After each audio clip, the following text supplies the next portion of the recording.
Hey everyone, welcome to the next video in the PreMeducation series. Today we are talking about mentorship and specifically how to find and maintain a really awesome mentor-mentee relationship. This is a video that came highly requested by a lot of you guys, and that makes me happy because it's something that I really enjoy talking about. Mentorship has been a huge part of why I pursued medicine, why I've continued to pursue medicine, and why and how I got into medical school. So if you don't have a mentor already, or even if you do, stick around. You'll want to see this video. I'm giving out 5 ways, sort of 5 steps to get you from A to B, whether you have a mentor now and you want to amplify that relationship, or you're starting from ground zero with no mentors and you want to find, secure one, and have a great mentor-mentee relationship that can help you maintain and succeed on your journey to medicine. Keep watching.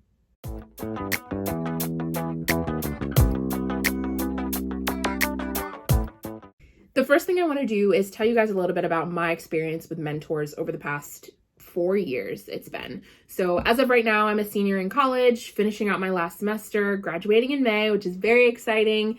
But this past year, I've also been applying to medical school. So I'll be starting medical school in the fall, also very exciting. And that entire process, really getting through the 4 years of college, getting through the MCAT, taking my first stride into this application cycle and navigating everything that's come with it, even the curveballs that COVID has thrown in and financial issues that have come up, all of that, I've really been supported so well by a variety of mentors. And some of them I've gotten through more formal programs. Others of them I sort of made connections on my own.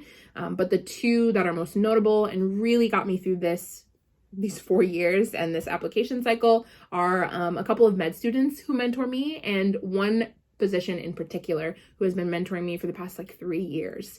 And I won't disclose their names, but in any case, these people have answered my texts at 12 o'clock at night when I don't know left from right and I'm panicking about what I'm supposed to do about this certain phase of the application cycle. They have written me letters of recommendation to get into programs, to get into medical schools, and they've really guided me every step of the way. When I first submitted my application, I was feeling really good, really confident, and I thought that I would get in. I was thinking, I did the work, it's going to be great. And 5 minutes after I pressed send, I was immediately starting to panic. And I'm sure that's something that I'm not the only one who has been through.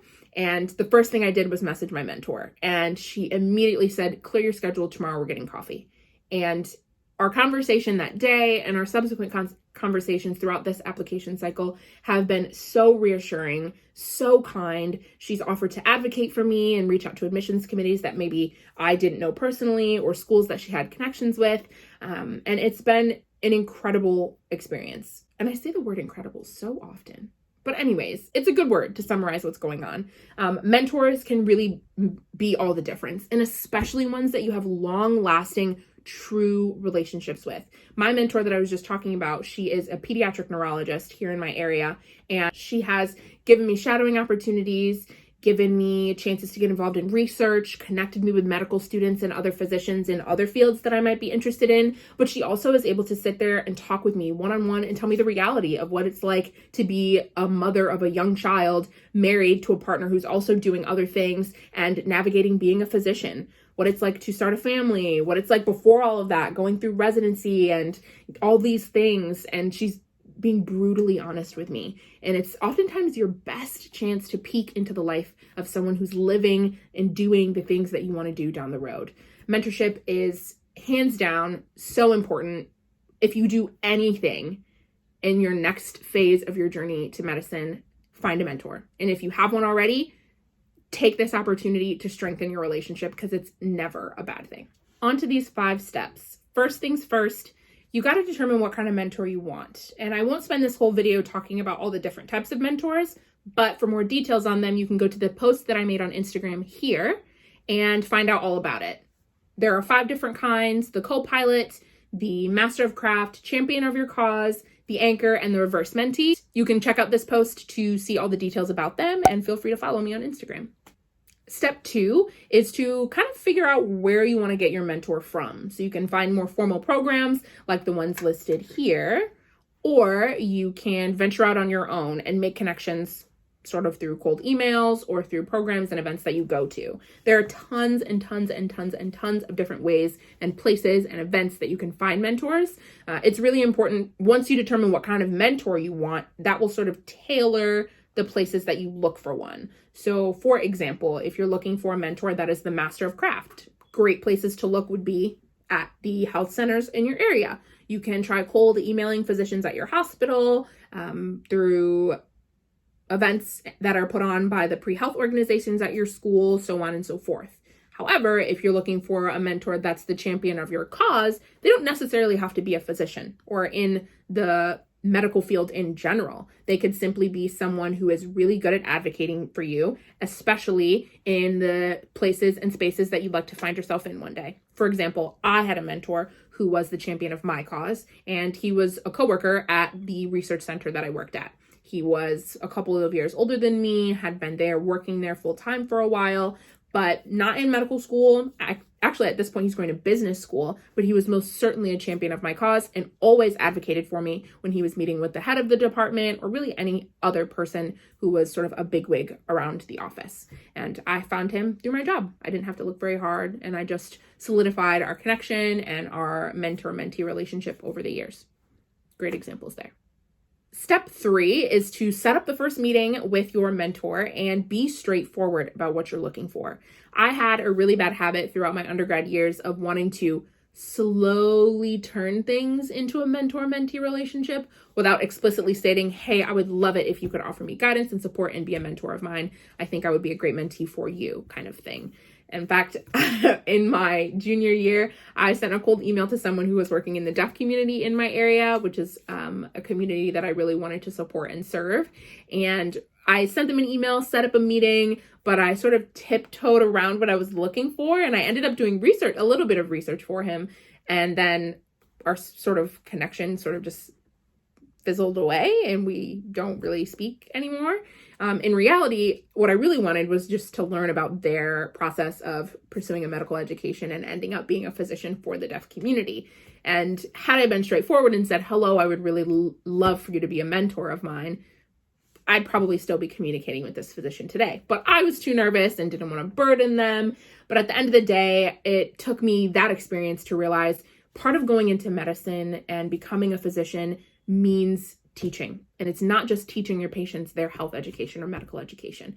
It's about serving more than just your patients. It's about helping the students behind you who want to one day fill your shoes or find and serve unique patient populations that are in need. And so I think all of us, once we become physicians, are most certainly going to be excited and eager to work with students that are coming along behind us. And that's no different for the physicians these days. They were in our exact shoes at one point, and they want nothing more than to help us. I have yet to come across a physician who is cold or snarky or anything like that. They're usually always happy to help. Part of that first meeting, whether it's over Zoom or if you're just communicating via email, make sure you emphasize to them why you want them to be your mentor. There are students looking for mentors all the time. And so there's got to be a specific reason why you're talking to that person. And maybe it's the work that they're doing, their unique path to medicine. Maybe you have similar backgrounds, or you want to work in the same field or with the same community that they're currently working with. Emphasize that to them. Everybody likes to hear nice things about themselves, and it will really help you stand apart and help that mentor better identify why you might be a good mentee for them and how they can best help you along your way. Don't be afraid to be straightforward, and make sure you let them know why you want them specifically. 2 important things for that third step. Step number 4 is to set up your communication preferences early. So every relationship is different. I have mentors who I talk to on a regular basis, at least once a week, and we text. I have other mentors who I just FaceTime or have a Zoom call with once a month or so. And others of them, I communicate with them strictly via email, and we are able to support each other that way. Every relationship is different, but make sure you set up your communication preferences and your boundaries ahead of time. Some mentors just aren't looking to be that close. They would rather help you more professionally. Others of them want to know everything and be intimately involved with your process every step of the way. Both types of mentors can be helpful. Just make sure you're communicating that early on. And doing so doesn't have to be weird. Once you've established, great, thank you so much for agreeing to be a mentor of mine. I would love to touch base with you once a month to chat and catch up and talk about ways that my application can be improved, or hear about what you're doing at your job and how I might be able to shadow one day, or things like that. Just be clear about those things, and your mentor will be happy that you've done so. It takes a lot of the heavy lifting off of their hands, because there are tons of relationships that don't identify communication preferences, and they sort of check up on one another randomly when they remember. And that's a stressful feeling when you're doing work one day and you gasp because you remember you need to reach out to a mentee or reach out to your mentor. So spare both of yourselves the trouble, set up communication preferences, and be on time with them. Lastly, stay consistent. So you set your communication preferences, whether you're emailing, texting, having a Zoom meeting once a month, once a week, every day. I mean, it's up to you, but that might be a lot.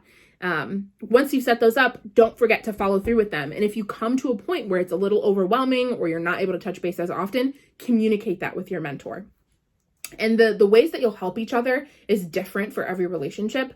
Every student needs something different, and every mentor provides something different. So I won't go into detail on that. But what I will say is the relationship is only as good as you make it, and you're only going to get out of it what you put into it. So if you really invest, take time to get to know your mentor, themselves, their lives, their families, they're going to do the same for you. And if you're prioritizing and respecting their time, they will do the same for you. And the more that you all can be adults about it, the better the relationship will be in the long run. So staying consistent is a huge part of that. Please don't fall off the map. It's not a good look for you, and it's not going to set you up well if your name comes up where that mentor is in the room, because they're bound to say, oh, I remember that student, I just never heard back from them. And there are some who will reach out to you and make that connection again, but not everybody will. So you don't want to miss out on that.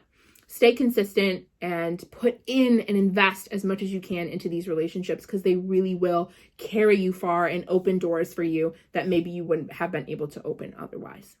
That is it for this video. Thank you so much for watching. This was so much fun to talk about. I love talking about mentors, and these tips were pretty general, but they will definitely do the trick and help you get your foot in the door with securing a mentor. Drop in the comments below how you maybe found your mentor and things that you do to keep your relationship with them nice and strong. I am looking forward to seeing you guys in the next video. Bye.